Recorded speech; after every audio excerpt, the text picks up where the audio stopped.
Hi guys, I'm Jesse at Strobepro.com, and today I'm going to be doing an in-depth video manual on the Godox X2T remote control.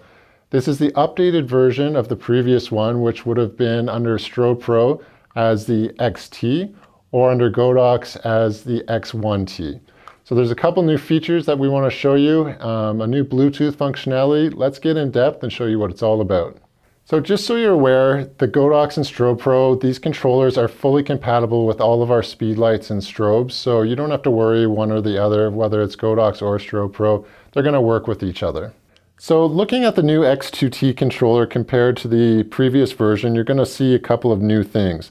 The biggest difference you're going to see is the addition of the buttons on the outside. This allows you to push a button, go directly to that group, so you don't have to use the scroll wheel to go through your groups. Next, you're going to see a brand new locking mechanism. This is similar to a Canon speed light, where we don't have the wheel anymore that you have to turn down to lock. It's just a quick button push, quick release, and that'll bring the locking pin up and out of the way, so there's no risk of damaging that pin. You're also going to see a new dial wheel here. This is meant for ergonomics. And so when it's on the back of your camera, you're able to reach easily with your thumb and spin that wheel. We've still got the hot shoe up top, so if you're the kind of person that likes using a speed light on this controller, you're going to feel right at home with that. On this side, you're going to see the power switch, the on-off right there, and beside that, you're going to have the focus assist beam, and that's a dedicated switch which you can turn on and off. Underneath, we've got the battery compartment. It's just going to use two AA batteries, which is nice, and that's going to last you a long time with a decent set of AA's in there. In addition to all those features on the outside there, we've also got a brand new LCD screen. This is a high contrast screen, much more clarity compared to the older version, and it's backlit a lot nicer as well.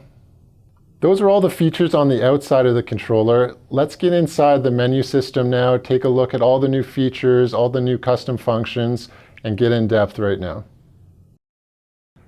Okay guys, we're all mounted up so we can see this here. I'm going to power on the controller. Now the first thing we're going to want to do is set our channel. Right now you can see that we're set to channel 21 up in the top right hand corner there. But we want to set this to something else. So we're going to go into menu. And once I hit menu, I'm going to use the wheel and just turning it to the right. I'm going to scroll down and I'm going to show you a new function right off the bat here. And that is scan. So what scan does is it's going to look for the best channel. So it looks through all of the different wireless interference and picks a channel that's best for you. So if I hit set right here, and then I'm going to go over and hit set, or use the wheel over to start and then hit set again. Now you can see that it's scanning, and this will take just a few seconds to complete, but it's just looking through all of that radio interference. But if you're in your house or something, this usually isn't a big deal, but you can do it once and then decide if you want to do it in the future or not. So we're at 65 there, almost done, and this is going to give me a list of channels. It's not going to automatically set this for me, so once I see, okay, there's my list of channels that offer the best radio communication. So I'm going to select 7 just because it's the first one. So I'm going to use my wheel again and go down to channel. I'm going to hit set and I'm going to scroll that back to 7. Now we've got 32 main channels on there. So you can pick whatever one you want. And you will also see that ID in there. So if I go back, I'm just going to go to ID. This is if you were in an environment where you really had some interference issues. You can select ID here and you can set ID to whatever you want. So you've got infinite control.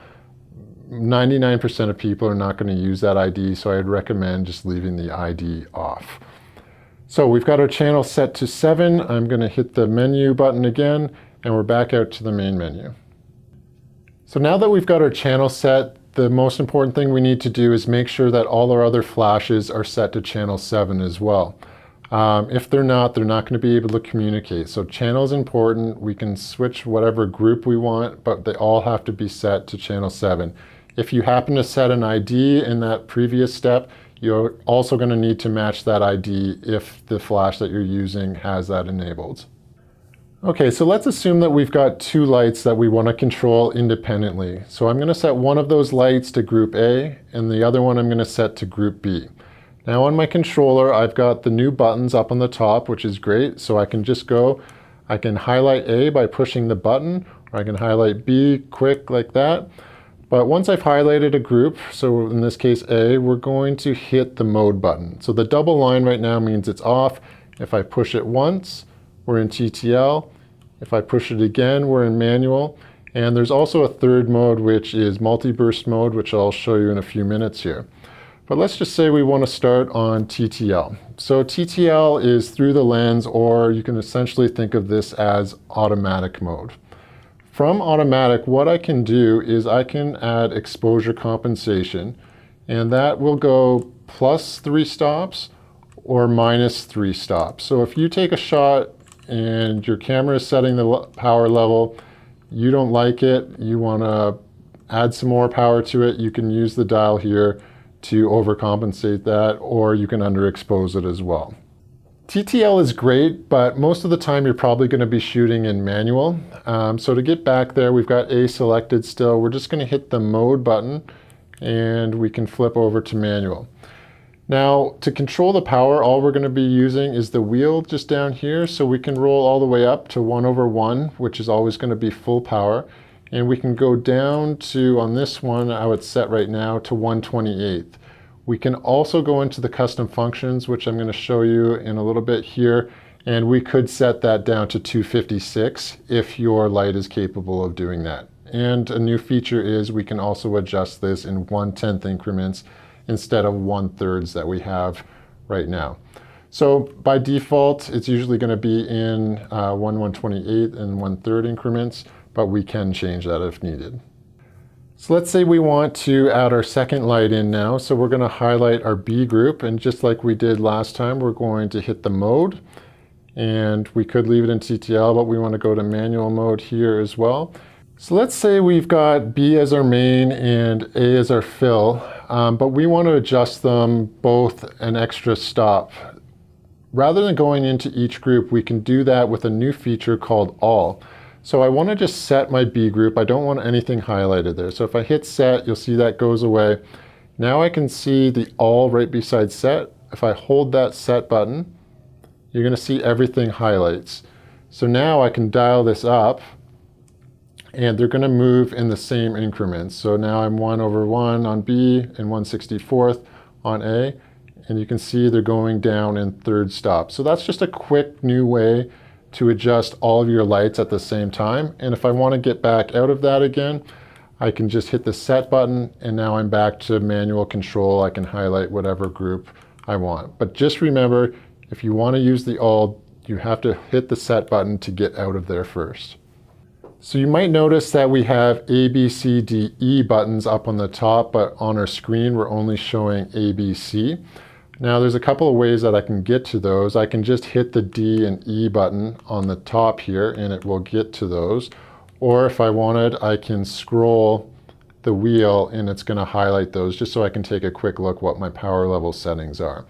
Now be aware in the custom functions that this is a setting in there. So you can set either 3 or 5 groups. So if you're trying to access your D and E and you can't find it, it's because you've only set the controller to 3 groups. So you can just go into the custom functions, which I'll show you, and change that setting. Another new feature is right beside the menu button here. And if we long press the menu button, and I've got my V1 here that I've got set to the same channel, I'm going to hold that and it's going to enable the modeling lamp. So if you've got a speed light that's capable of a modeling lamp or any of our strobes, that will turn on the modeling lamps there. Another new feature is the lock up here right beside the mode. If I hold the mode down, that is going to lock my settings. So let's say you're dialed into your settings, you don't want these to change for any reason. If I hit any button here, you're going to see that lock come up. It's just showing you that I can't change anything because I have locked that. But if I go and I hold the mode button again, you're going to see that unlock, and now we have control again. So our last button is the flash test button, and you'll find that below the groups on the top here. And if I bring our V1 back into the frame here, just hitting the test button, you'll see that that is firing, and we can enable or disable that beep, but just to show you it is working, it's always good just to fire off a test to make sure we're all connected properly. So I've showed you manual and TTL mode, but we've also got our multi-burst mode. So to access that with nothing selected on the screen, we're just going to hit the mode button. Now, a lot of you won't use this function, so if you get stuck in here and you're trying to find your way out, and you're pushing all the different buttons and you can't get out of there, all you have to do is just hit the mode button again and you're going to come right back out.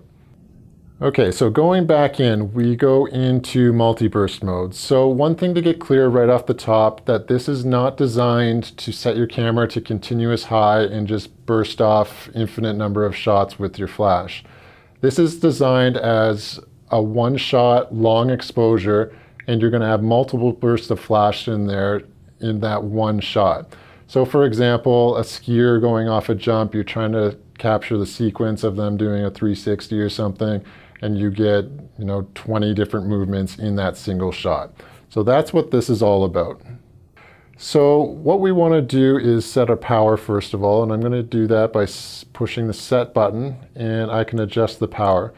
Now, multi-burst mode is best used at lower power settings, because if I want to fire off 10 shots, for example, at 10 hertz at full power, there's just no way that the flash can recycle that fast.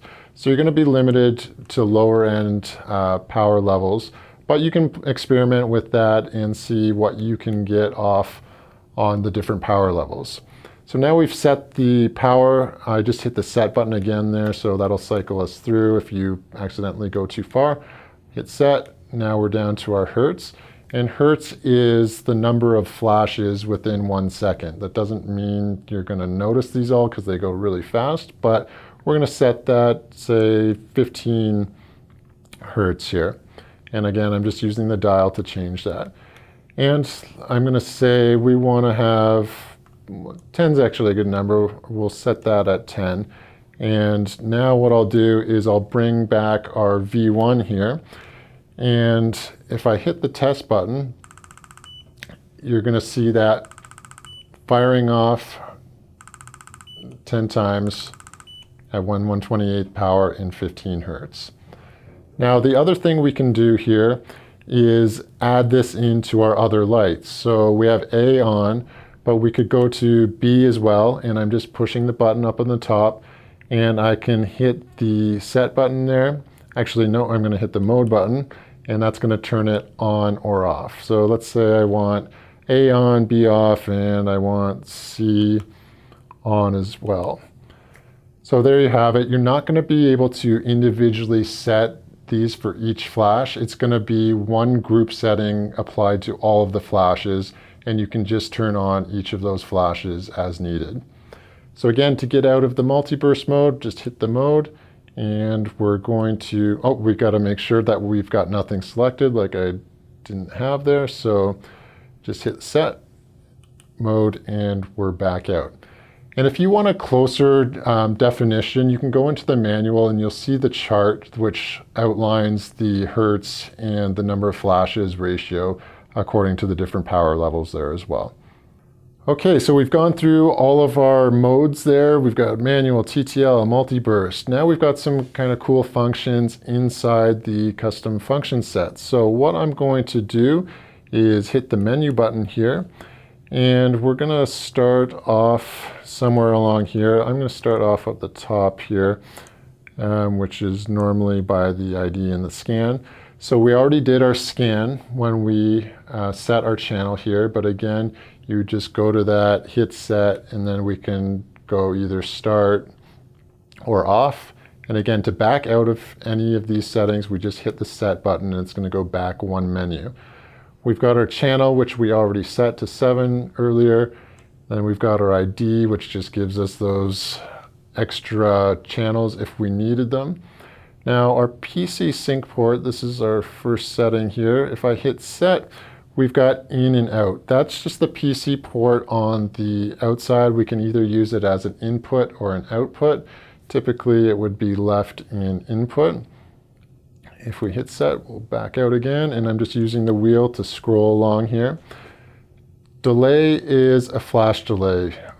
Very rarely used, but in some circumstances you might want to pre-delay your flashes to fire, so you can set those in number of milliseconds just with the dial there in 1/10 increments. So we're going to set that back to off. Distance, this is an important one. We have it set to 0 to 30. When you get a flash or a strobe right up beside it or within a foot or so, you can get some interference. So we usually recommend keeping the trigger in 0 to 30. That's just going to avoid any interference. So setting that again, we'll go down to the step. This is the other function that we talked about a little bit earlier, where we can go down to 1/256 or 1/128. Right now it's 1/128 and third stops. If I adjust this by rotating the dial, so now we're in 1/256, rotate it again, and we can change all of these different settings in here. So you can go 1/128, 10 stops, 1/256, 10 stops. You've got lots of options there. So depending if your light goes all the way down to 256, set it there. If it doesn't, leave it in 1/128.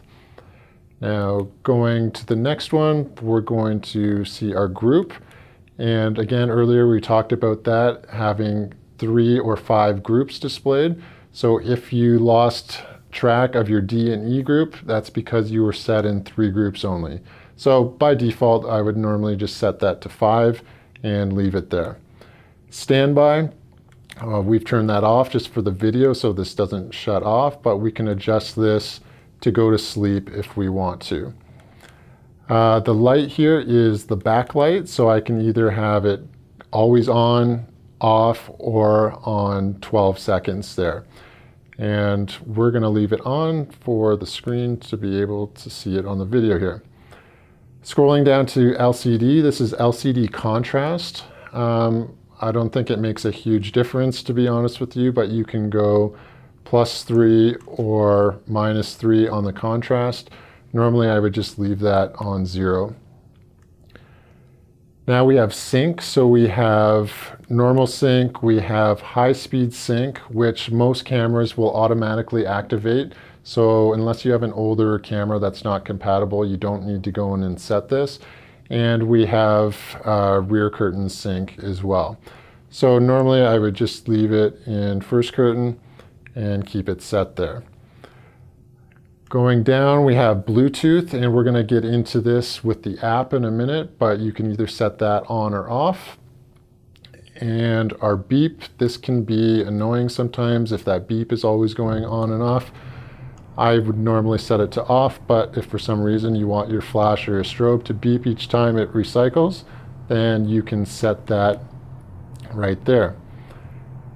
Zoom, we can set the individual zoom of our speed lights if we want, all the way from 200 millimeters down to 24 millimeters, or we can just leave it in auto. A lot of the time you're probably just going to have that set to auto, so when you zoom your lens, it will automatically pick up the zoom on there. Okay, so under the shoot menu, this can be probably the most confusing one here. We've got a couple of different settings. So if I hit set and I highlight, this is where you're going to leave the controller 99% of the time. This is single user mode, so you're controlling your lights and everything from here.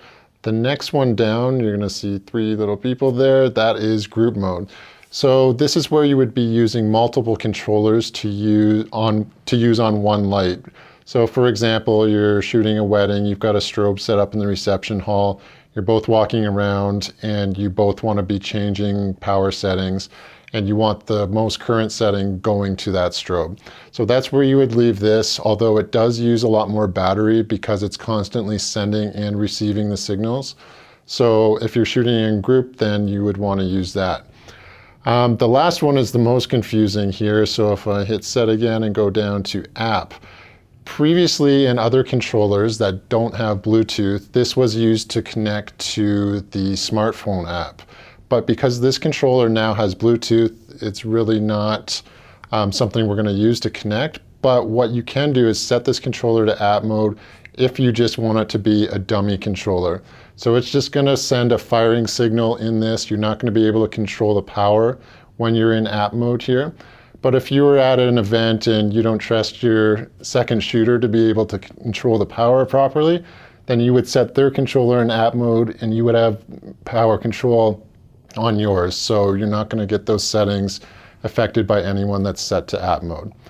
So we'll go back into the menu, get out of app mode, and we're going to prepare to get set to connect to the actual smartphone app. Okay guys, the first thing you're going to want to do is go and download the app. That can be done from Apple or Google Play. And there's just one Godox app, so that's the one you're going to want to download. Once you do that and get it installed, then we can open it up here. And the first screen that you're going to see is going to be this one, and it is your home screen. Now we need to connect the Bluetooth together between the controller and the phone here. And what I'm going to do is click Bluetooth.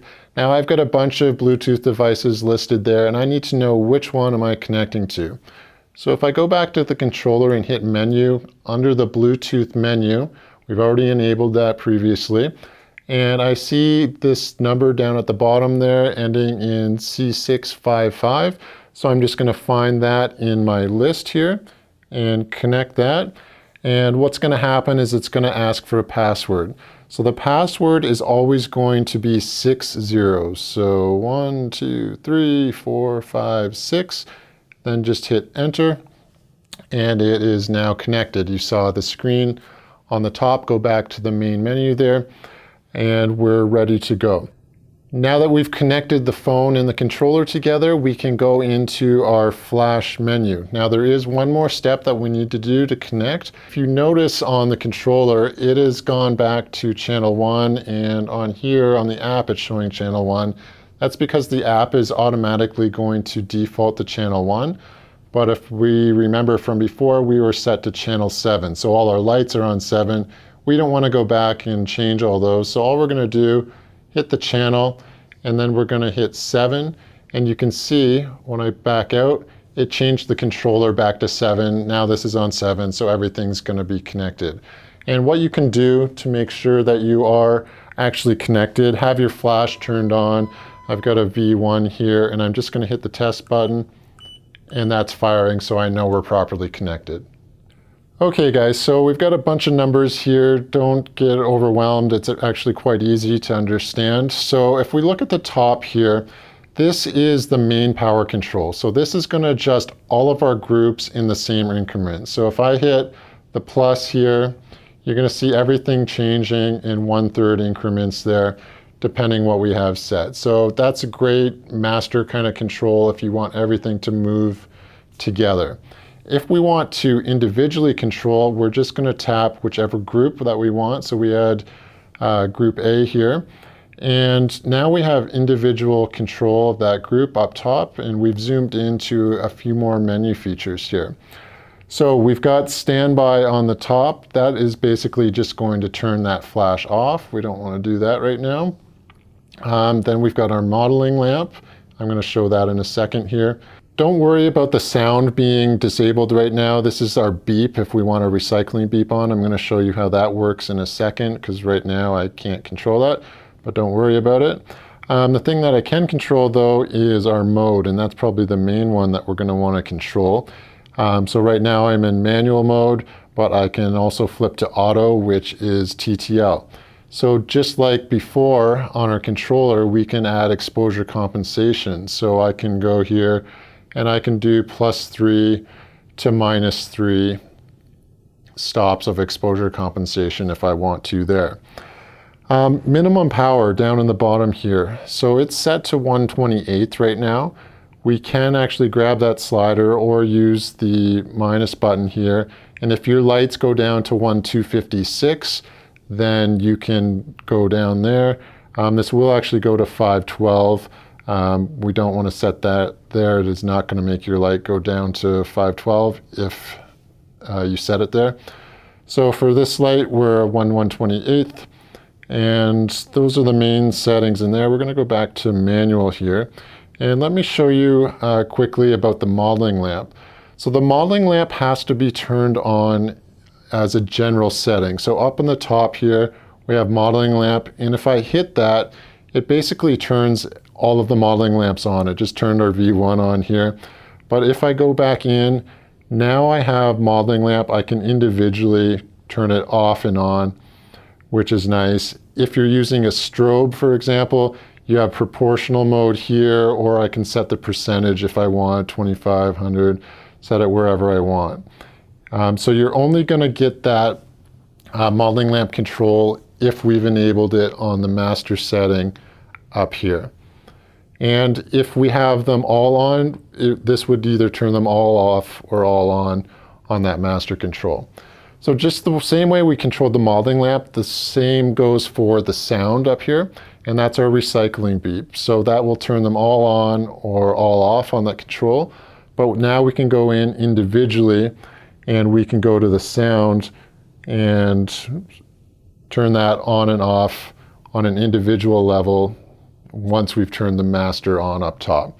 So if we don't want either of those on, we'll just click them off right now and we're back to where we were. Okay guys, if you wanted to turn off a group quickly, you can actually just hold that group and you're going to see the little pause symbol come off. Now, it's a little bit confusing. If I want to unpause it, you would think it would just unpause, but it goes actually into that group and it's put it in standby, so we just have to click the standby and then back out of that again. So again, if you actually hold that, if you push it again, it's going to go in and then we just back out. If you wanted to pause them all, we have a standby mode over in the top row here. So I can hit standby and it basically turns everything off. So if you want that kind of quick ability to turn them all off, then use the top function here on the menu. So we have 3 groups listed here. Now if I want to add, say, 2 more, our D&E groups like we have on our controller, what I can do is just scroll down, I can hit the plus button, and then just on the touch screen I can add D&E. Now we can add numbered groups as well if you wanted to. That's going to make it confusing here, so we don't want those. So I could actually go in and hit the delete up at the top and it'll delete that group. But a faster way to do that would be just to hit the plus button again, and I can just tap those off, go back to the main flash menu, oops, and now I've got A, B, C, D, E listed there. Okay guys, up in the top we have multi-mode here. So this is going to work the exact same way as we explained before. We've got our power levels control at the top here. And then we've got the number of flashes, which can be adjusted by the slider or the plus minus. This is very sensitive, so you can see I jumped to 83 with just a little slide. So I would recommend using the plus and minus in this setting. It's going to be a little more accurate for you. So that's the number of flashes. Then we have our hertz again, so we can adjust our hertz. And then finally at the bottom, we've got our groups. And you can see up on the controller, I'm turning them on or off, and it's really easy to control those from there. Now this controller would normally be on your camera, so in multi-mode, so the test button you would push on the actual controller to test in multi. Unlike if you're down here just in regular mode, if I hit the test, it's actually going to test fire the flash there. Okay, another setting up on the top menu here, if we scroll over, we have our export and our import. Now this is really cool because it allows you to export all of the settings that you currently have in the app and save them for a later date. This is really useful if you've got a studio setup that you like to repeat, that maybe you have to take down in your space and set up at a later date. What you can do is click the export, and we're just going to enter a name. So we're going to call that test. And what you can actually do is under album, if you click that, it's going to go into your photo roll there, and you can actually select a picture. So you could take a picture of the setup to remember what that lighting setup is, and it's going to show up with a picture under there. which is really cool. So I'm just going to save that and click save. And now I'm going to change a couple settings. So we're on half power there. Let's bring that all up so we're at full power down there. And now I'm going to import the settings just to show you. So this is my test one that we just made here. And I'm going to click import, import data, yes. And you can see it's reset that. It's back down to half, exactly where I had left everything. So that's a really cool feature.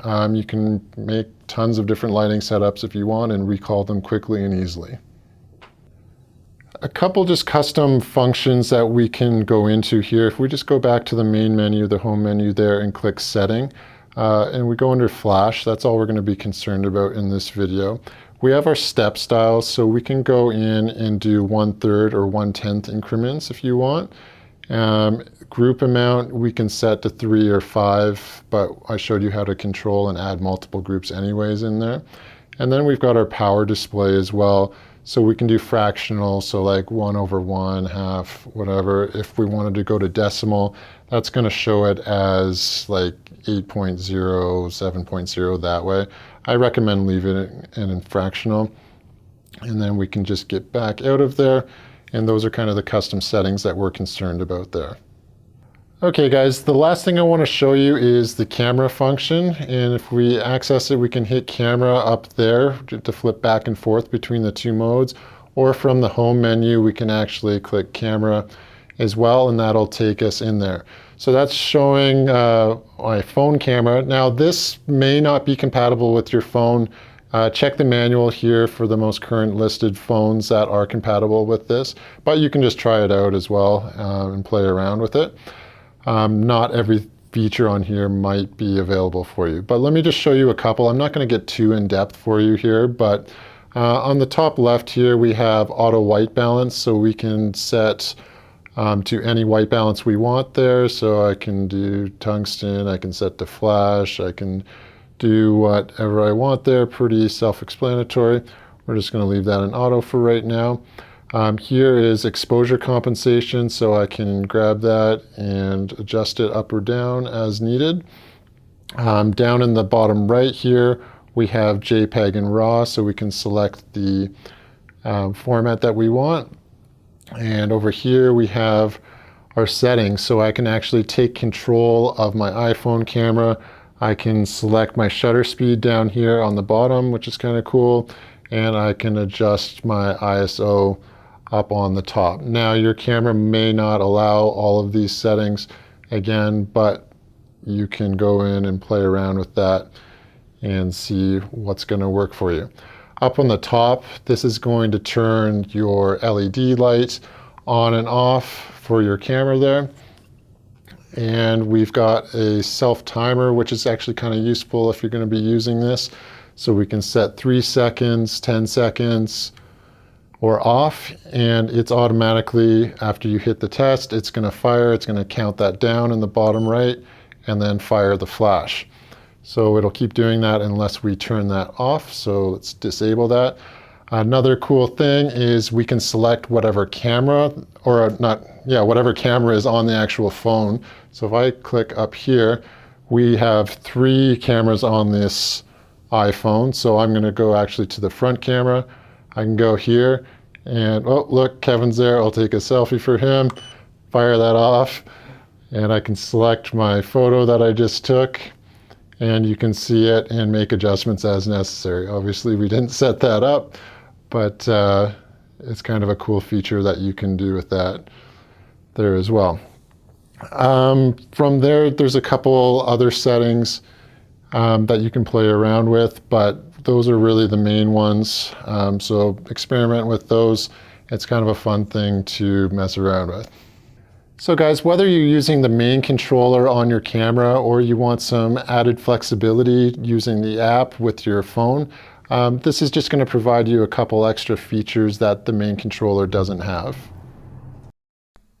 So there you have it, guys. Those are all the features of the X2T controller. Some of my favorite features on this new upgraded version are definitely the dedicated buttons here. I love the ability of having 5 groups that are easy to access. No longer you have to go and scroll through the wheel, try to land on the group that you want to control. quick button push. You can even push the button twice to turn it on and off. I love that feature as well. And it's really easy to reach the scroll if you need to because of the new positioning here on the bottom. It's just easy to grab with your thumb if you're holding your camera that way. I also really like the new Bluetooth features. That's kind of something new in a controller. You've got the ability for this to link up with the Godox app. You get control over all the different lights that you might have in your setup that you're doing. So you can adjust modeling lights, power levels, and you can even take this and you can shoot shots with your iPhone or your iPad. So it's a really kind of cool thing to play around with and get some more functionality out of this controller. The best thing about this though has got to be the price. It's so affordable, it's so packed with features that it's really a no-brainer to upgrade to this. Other brands are going to be 4 to 5 times the price and not have near the functionality that this new controller does. So I think it's definitely worth the upgrade if you're still on the Strobepro XT controller or if you're on the Godox X1. It's definitely a worthwhile upgrade to get those extra features on it. And remember, it's fully compatible with all our regular brands that we carry, so Canon, Nikon, Sony, Fuji, Panasonic, Olympus, and Pentax. So you're fully covered there, whatever camera you're shooting. So guys, if you have any more questions on this, check out the manual that we have online. And until next time, I'm Jesse at strobepro.com.